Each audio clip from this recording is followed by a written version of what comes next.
Alright, mega love shout out. Pagkatapos natin makinig sa mga legal, no? Na mga attorney, ngayon punta naman tayo dito sa bardagulan, mga kakabsat. Diyos ko Lord. Anong bardagulan ba to? Nako po, tingnan natin ano pa ba ito yung maganda tong mga topic ni ni attorney ni Sir Bad. Sabi dito sa 300 million daw ang budget sa 18 Marines. PR Ops 150 kay Mike. Ito, sabihin natin to. Bilisan natin to, guys, ha. Bilisan natin to kay Sir Bad. Sir Bad, shout out. Bilisan natin si Sir Bad. Para maging 20 minutes lang to. 28 minutes to eh. Buenos dias.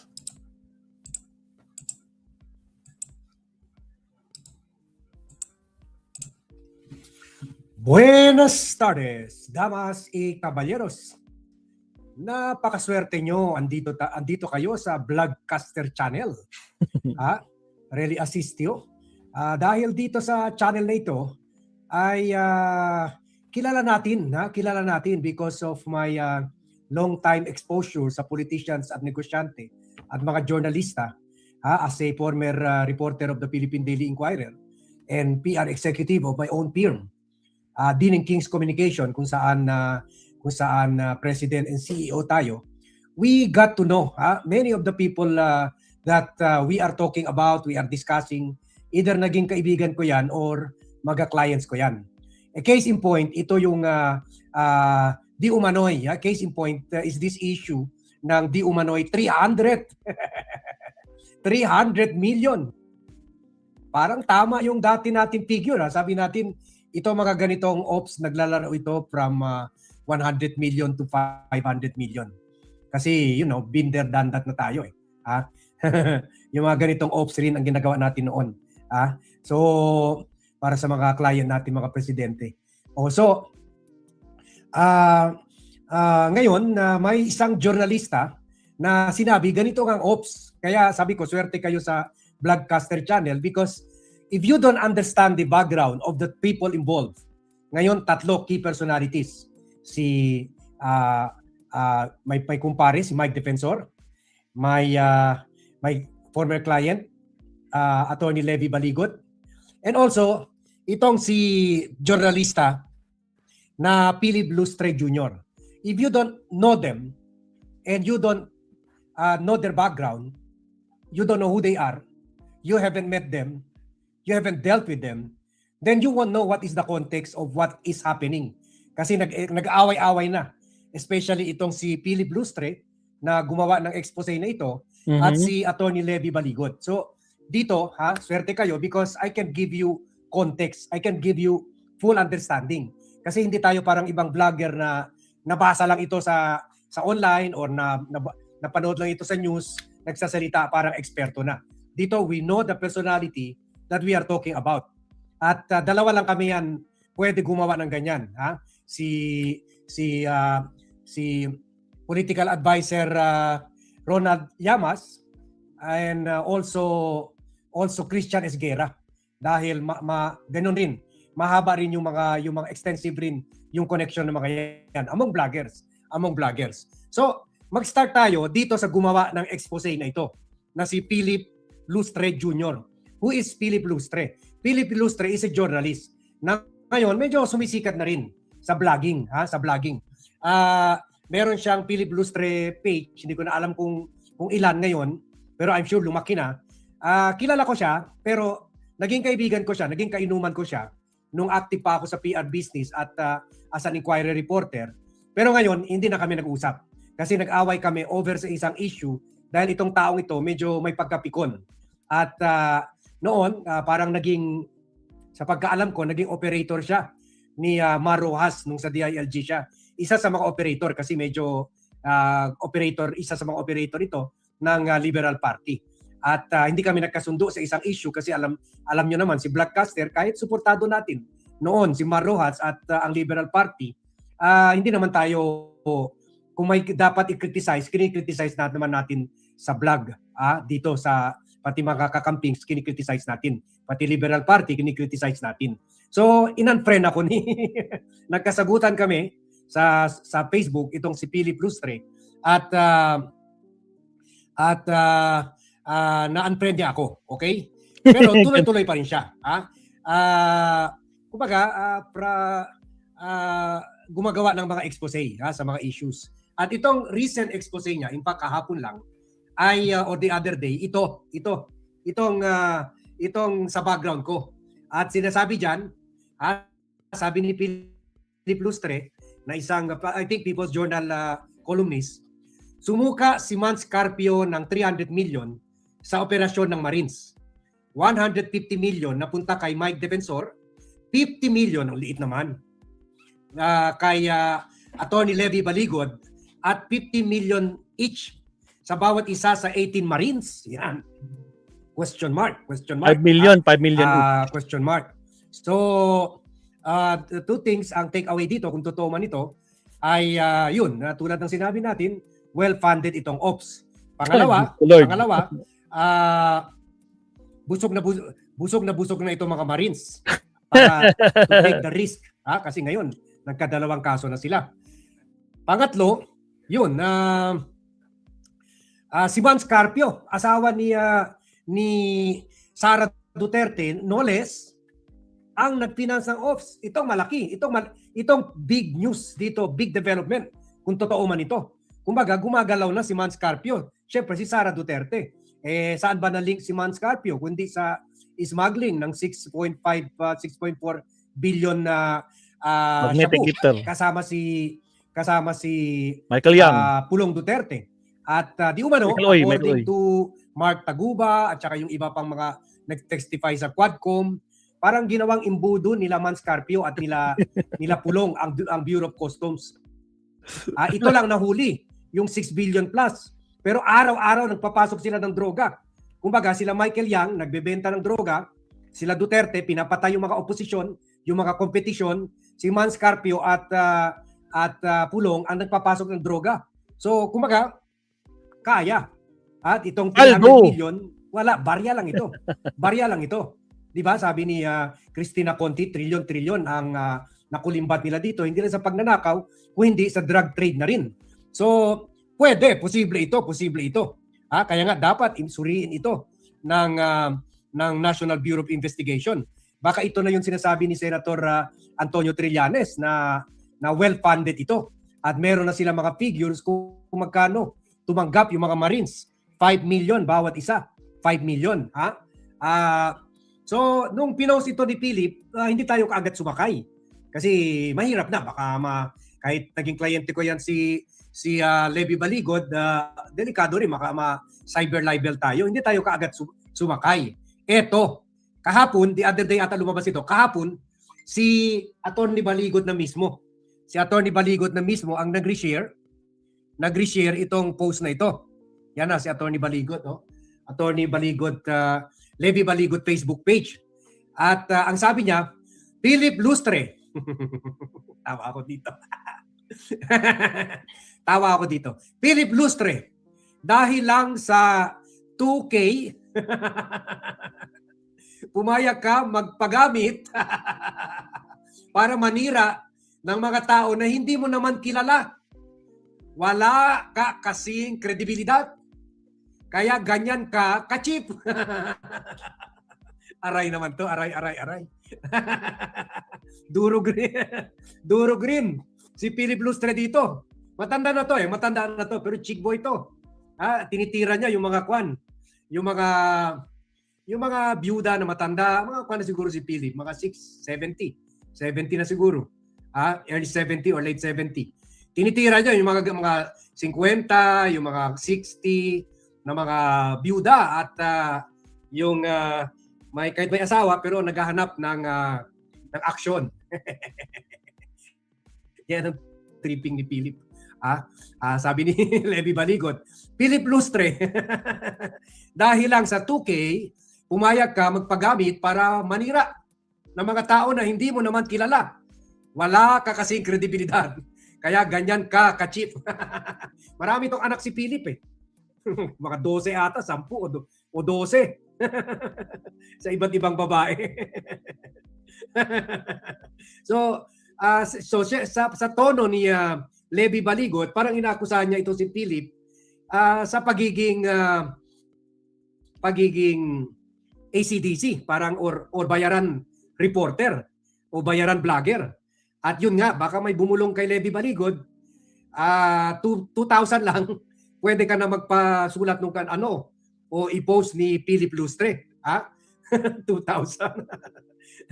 Ganyan kasi yung mga tabloid reporter, mga 1,000, 2,000. Talo sila sa mga Duterte vloggers at talo sila sa mga Marcos vloggers. Hundreds of thousands to millions. Pero mga reporter, ayun, mga Aldo. 1,000, 2,000. Sa probinsya nga, 200 lang. Kada press con, ganon. Kada issue. So yun, parang may alam si Levy Baligot kay Philip Lustre. At saka yung tinatawag nila envelopmental journalism. Kasi nung time ni President Ferdinand E. Marcos, sabi niya, bawal yung negative news, lahat, bawal. Kaya nanganak nabuhay yung Inquirer ng boss ko, si Leti Magsanok, hero ng EDSA, 1986 EDSA Revolution. Sabi ni Marcos, Ferdinand Marcos Sr., bawal lahat ng negative news. Dapat puro positive lang ang Pilipinas. Pagkatapos magpa-press con, sabay bigay envelope, pera, ganun, sa mga reporter. So, nagkaroon yung pangalan na imbes developmental, kasi gusto ni Marcos, developmental journalism. Magsulat lang kayo about development, about good news. So, naging pangalan yan, envelopmental journalism. So, parang ganito ang atake ni Philip, ni Levy Baligot kay Philip. Pero, pwede rin naman, totoo ito. In spite of sinisiraan ni Levy Baligot, yung kredibilidad ni Philip Lustre, kasi parang close rin ito kay Trillanes. Sentry, sa'yo magaling to. So, in any case, dapat investigahan ito ng NBI. Lalo na kung totoo yung sinasabi nitong si Philip na si Mans Carpio ang nagpa-ops. This is serious issue kasi private personality na lang yan si Mans Carpio at asawa ni Vice President Sara Duterte. So kaya ang sa akin lang, para ma-resolve itong bagay na ito, at ngayon inaatake na ni Attorney Levy, sa mga kaibigan, Attorney Levy ang tawag namin dyan, para to settle the issue, dapat si Levy, attorney ka naman, hindi ka na magbabayad ng professional fee. Dapat kasuhan mo ito si Philip to force Philip to produce proof na totoo ito. He should produce proof. Charge him with cyber libel kasi meron ka na nga. Na-screen grab mo na nga yung post ni Philip. What are you afraid of? Unless totoo ito, then atras ka. Pwede ka na lang mag-post kontra ops o kontra post kay Philip. Tulad ito na ginawa niya 21 hours ago. Why don't you charge Philip? Si Leila de Lima already charged you. Si Antonio Trillanes already charged you for the attack against him. Why don't you charge Philip? Kung hindi ito totoo. Wala ka na magbabayad professional fee. Lawyer ka na . So, yan yun ang dapat gawin. At naman, ito naman si Philip, dapat mag-produce ka ng proof. Pero the best agency to settle this ay yung NBI, yung kaibigan din natin, si Melvin Matibag. Melvin Matibag should already investigate this. Should ask the Marines. I'm sure starting this week, baka kausapin na niya yung mga Marines. So tanungin kung totoo ba meron 300, totoo ba 150 na punta kay Mike, and 50 kay Levy. So eto pa, dyan sa funds na yan. Si Mike Defensor, kumpare ko yan. Si Mike Defensor, naging kilala ko pa yan, congressman. In fact, if you ask people in Congress, ako nag-build up ng career ni Mike Defensor because meron noon construction company, Juan pa, associated with the Lopezes of ABS-CBN, Benpress, na di umano'y meron ginawa nila yung NLEX project papunta Baguio, pero overpriced ang construction. Di umano. Overpriced ang construction according to, kalimutan ko na kung sino congressman nag-expose nun. papuntang Baguio. Kumaga, kaya mataas ang bayad nyo dyan ngayon sa toll. So para inimbestigahan ito ng DPWH Public Works Committee ng House. Nung inimbestiga ito, nagbigay sila ng tig 2 million kada miyembro ng komite. Pero dito sa mga bagitong congressmen na si Mike Defensor at Carlos Padilla ng Nueva Ecija, naging governor rin pero namatay na. 200,000 ang binigay nila. In short, tinanggal nila ng zero. Kaya ito si Mike at saka si Padilla na kaibigan ko, in-expose sa akin, binunyag sa akin. Binigyan kami ng 200,000, isinauli namin. So, in-expose ko yun. Headline, Inquirer. Yun. Nung na-expose ko na, bumaliktad si Mike at saka si Carlos, gawa-gawa ko lang. Si Congressman Padilla. Na imbestigahan kami tatlo. Tuloy. Ng Committee on Public Works, Committee on Ethics ng House, at Committee on Good Government. 3 committee imbestigahan ako. Hindi nila alam, ni-record ko silang dalawa. Ni-record ko sila. So nung inimbestigahan ako, sayang lang kasi wala pang social media. Siguro one day, subukan ko hanapin kung yung meron pa. Kung yun, covered by all media, national news yun. National news yun. Andun pa yung old ABS-CBN. So, newspaper, lahat. Ben Press scam ang tawag doon. So, yun, nung iniipit na nila ako, lahat sila, iniipit ako, sabi ko may tape ako, gusto nyo i-play. Ayaw nila. Sabi nila, kasuhan ka namin for wiretapping. Sabi ko, go ahead. Matapang ako. Noong time na yun, malakas pa Inquirer. Go ahead. And I will reveal the content of the tape in court. Baga, mag-discuss yan sa korte, lalabas yung ebidensya ko. Atras sila. Wala na, hindi na nangyari. Wala naman recommendation yung 3 committee na yun para i-cite in contempt ako, ikulong ako. So, dahil doon, naging hero. Lumabas na hero si Mike Defensor. Simula noon, umangat na siya in his career until naging Presidential Management Staff Head, naging Secretary, naging DNR Secretary. Nung DNR Secretary na siya, di umano, or after nung naging DNR Secretary siya, di umano, pasensya ka na Mike, ito mga istorya sa Mindanao, di umano, nakipag-tie up siya sa mga investments sa mga Chinese. Alam na niya yung saan lugar yung mga rich mining areas. Nag-take over na siya ng mga mining companies, including doon sa Tawi-Tawi, sa lugar namin. Bilyon ang harvest nila doon. Kaya lang, kinalbo nila yung mga isla sa Tawi-Tawi. Or, ang hinarvest nila doon. Yan tinatawag na white gold. Bakit white gold? Mas mahal pa sa gold kasi yan ang ginagamit sa mga cellphone, sa mga kotse, sa mga EV cars, sa mga missile, sa mga everything na high-tech ngayon. Or, so, yan. Kaya, in fairness to Mike, medyo maliit naman yung 150. Pero tingnan natin, dapat nga imbestigahan ito. Medyo maliit. Also, kaya medyo tingnan natin only the NBI can, arrive at the truth. Sa tingin ko si Mike, kasi nasasama na siya sa possible candidate sa 2028, baka yun ang target niya, to be part of the senatorial team. At syempre, magpasikat rin dito sa issue na ito, sa Marintes expose. Dito naman sa 50 million kay Levy Baligot, maliit rin ito. Mayaman yung asawa nito. In fact, I think ginagawa rin ito ni Levy Baligot because yung asawa niya ay talagang blood relative ng mga Duterte. May libro pa sila dyan sa Visayas, yung lineage nila. Talagang kamag-anak ni Duterte. Kay Duterte mismo sa mother side. At besides, mayaman na ito, si Levy Baligot. Kaya medyo in relation to the criticism na tatanggap niya ngayon, maliit itong 50 million. Maliit. So, baka mali rin si Philip, baka 500 million. 400 million. So,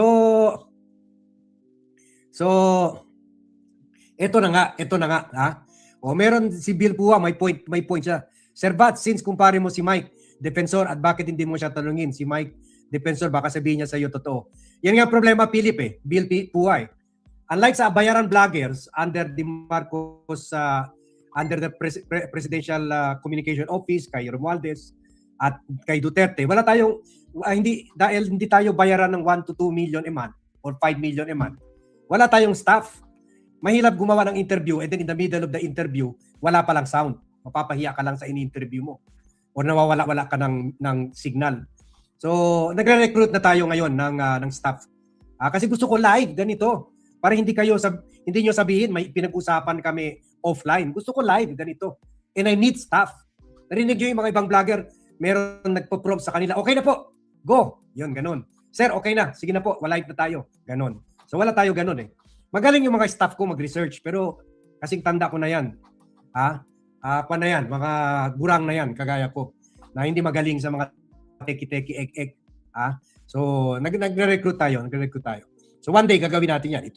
Hindi lang si Mike, pati si Philip Lustre, kung hindi na ito galit sa akin, although siguro galit sa akin ulit ito. Ngayon, pati si Levy Baligot, pwede natin kausap. Sir, sana yung Attorney Levy, sana yung balato ko sa 50M. Pwede natin gawin ganun. Kaso lang, wala tayong staff. Pero okay lang, sige lang, papunta na tayo roon. And thank you sa mga nagbibigay ng suporta dito. Mahal kasi yung mga kukuha ka ng mga assistant na magaling ngayon, mga 50 to 75 to 100,000 a month na eh. Kaya medyo mahirap rin humanap. Maarte pa sa oras, maarte pa sa anong gagawin, ganun. So yan Yan ang update ngayon. So baka ito na yung figure, Baka ito na yung figure sinasabi ni both ni Ombudsman Remulla and also former Senator Trillanes. So kaya sa isa ko pang best friend na kung may staff tayo, pwede ko rin interviewin si Melvin Matibag. Kaya Melvin, the ball is in your court. Investigahan nyo na ito. I-share nyo itong ni Melvin Matibag. So, kaya kung may staff ako, pwede tayo tulungan hanapin yung contact number niya. So ito na, i-share nyo itong vlog, i-like nyo itong vlog para mapunta ito sa nagmo-monitor sa NBI. Ito, i-check na natin ito. I-check na natin ito. I-check na nila ito. Kung totoo ba ito 300 million. I-check nila kung totoo ito. It is their primary duty. Kung pinatawag na nila, pinasupena na nila yung mga member ng Marintes. Pati na si Attorney Baligot, pati asawa ni Mike, pati si Mike. So I hope soon we will find out the truth about this. 300 million from Mans Carpio, no less. Ibig sabihin ito, kung totoo ito si Mans Carpio, talagang nagpapanik na sila. Talagang panic mode na talaga sila. Okay, so hanggang dyan na lang muna tayo. Thank you very much everyone for watching. Thank you very much for joining me in this vlog. Good afternoon to all and see you in my next vlog. Yun, salamat Sir Bad. Diyos ko Lord, no? Grabe, 300 million daw ang budget sa mga 18 Marines kasama na si Mike Defensor. Alright, okay na tayo. Nag-brief press con pala si Attorney Caler kanina, no? Pero grabe yun, mga absat. Diyos ko Lord. Anyway, maraming salamat Sir Bad. So magla-last topic na po tayo, mga absat, no? So again, maraming salamat po sa mga pumasok at sa mga naiwan at hanggang ngayon nagla-lunch break na. Lunch break na po kayo, mga absat. Ito isisingit ko lang, mga absat, no, for our last topic. Maraming salamat po, mga absat.